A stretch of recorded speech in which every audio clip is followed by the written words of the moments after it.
two-parter. I know Raj and I have had many discussions on war and world peace and how it affects the hearts and minds of everyone in the world. And I would like to turn the microphone over to a discussion on what's the relationship between war and the economy, because it seems to me that that relationship is what is fueling the mess that we're in. What do you think?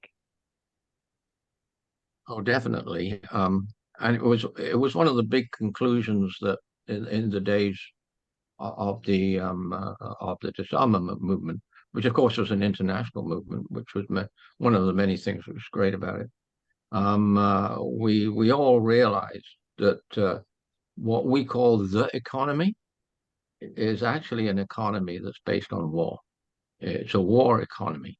I remember some veterans of the Second World War saying, yes, we won the war, but we didn't win the peace. We were left with the result of war, and we were left with a constant buildup of armaments following the end of World War II.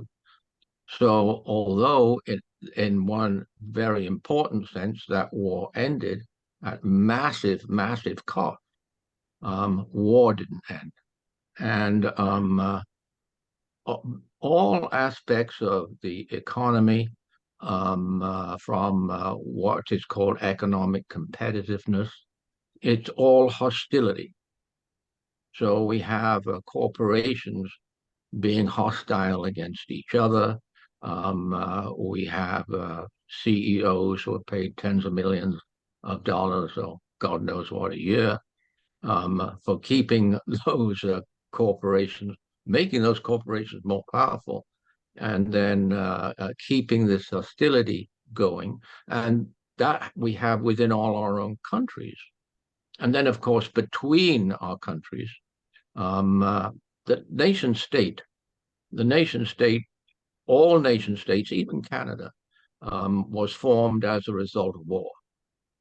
And instantly, when the nation state was formed, it took on as its most important function war.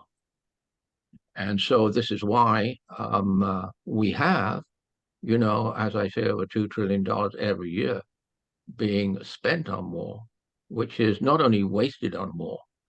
We need those resources, material resources, financial resources, but human resources, in order to have a future. So to have a future, we must end war. But to have a future as well, we've got to end pollution of the planet. We've got to end climate change, climate disruption. And we're not making really any progress on that at all, because look what's happening. While the world should be focused on Mother Earth, on the planet, we're not. We're focused on actually one particular war. There's many wars going on at the time, but we're focused on that. It's the best thing that we can do individually is to be aware that we live under a society and an economy which believes in war and which promotes war as something that we have to do, right? Or something that's with our nature to do. Neither of those things are true. But this is what we live under. And yeah, I call it the war economy. So do you think that this war in Ukraine, plus other wars and potential wars, are taking the microscope off of climate change? Oh, absolutely. Oh, totally. Okay. We have done very little with regards achievement on the climate emergency. Very, very little. We've been going the wrong direction. But at least there's been awareness at every level for some decades now, that global climate change is an existential threat to our survival, but also the global climate change is the issue of issues. That has gone with the war and the belief in war and the support of war in the middle of Europe here. The whole of Europe is actually involved in war. This is a European war. That's not Yes. unusual. I did some history, sort of research, and you can go back to year 1300, I found, and pretty well Europe had a war going on practically every year. They're always fighting each other, right? And now it is so shocking because we see that again in Europe. So, Dr. Carter, we started off this discussion with the Hopi quote about finding peace within, and my mind immediately went to the fires in Maui and how those are so. It's very clear that the Maui fires are the result of climate change, and we look in our own province here in British Columbia, the wildfires are it's just whole towns are being obliterated. And talk about taking away peace. You know, this last week we've had such high temperatures and humidity. I didn't even want to go outside, you know, and I love to go for walks and ride my bike and go in the garden, but so I have not been feeling very peaceful. So, Dr. Carter, what is it going to take to wake people up, to stop them, you know, from exacerbating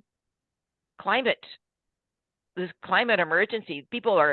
They're not paying attention. What is it going to take? What do you think? I hear this so often now. What is it going to take?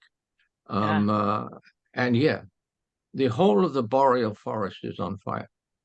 The boreal forest is the largest forest on the planet. It goes all the way around the planet, and it happens every year. And this year certainly is going to be the worst year ever. And it's not just that all those trees are destroyed, because we have a lot of carbon dioxide going up. So we're making climate change a lot worse because of these fires, which, as you rightly said, was actually sparked by climate change itself. And then, of course, with the heat and the dryness, the north of Canada has been in a severe, deep drought for years and years. It's in a deep, prolonged drought. So this is well recognized as one of the causes of these fires becoming a vast continental conflagration. And the boreal forest is also known for its great wildlife, because there's not a whole lot of humans in the boreal forest. It's almost a place of sanctuary for our fellow creatures, particularly the birds. Boreal forest is essential to millions and millions and millions of birds and their species. So I think it helps Betska to regard all these things as a loss, and do not see not to see any silver lining on it, not to see any sort of, well, the good part of this is, no. There's no good part to war. It is continual loss as it goes on, and everybody loses. There's no winners in war, only victims, no victors, only people who suffer, and only a loss of not only our infrastructure. I mean, you well know that those cities and towns in Ukraine are beautiful, beautiful places, beautiful places to live, right? And now, because of war, they're being demolished, constantly being demolished. That's just a huge loss to me, right? So the loss in the Ukraine and the loss of those beautiful towns and cities, the loss of the forests, which are being devastated in Ukraine, that's a loss to me. Yes, absolutely. Raj, I wonder if you could bring forward your question on the media, because I think that's a very important one. Yeah, Dr. Peter, I'm really wondering, whenever I check YouTube, so I found media is fueling very smartly. They are sitting in the studio, they are sitting in the luxury room, and they are provoking and they are entertaining. Oh, this is very good. They are beating who is.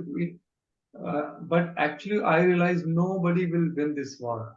Only we will lose good human being, nature, good people, and human life. This is more important. That winning is not important now these days. Human life and environment is more important. So when you check most of the mainstream media, they portray, oh, they are winning. Some said they are winning. Who is winning? The Nobody's winning. Yeah. people are Hmm. losing their home, life, environment, animals, each and everything. So I don't Hmm. understand what kind of win, and what kind of peace. Yeah. They're actually You know who the biggest losers are? You who? know who the worst aspect about the loss? It's our children. Yes. Oh yeah. Children are very, very sensitive, right? Hmm. They're very fragile. It's not true that children can sort of put up with things. No, no, no, they can't.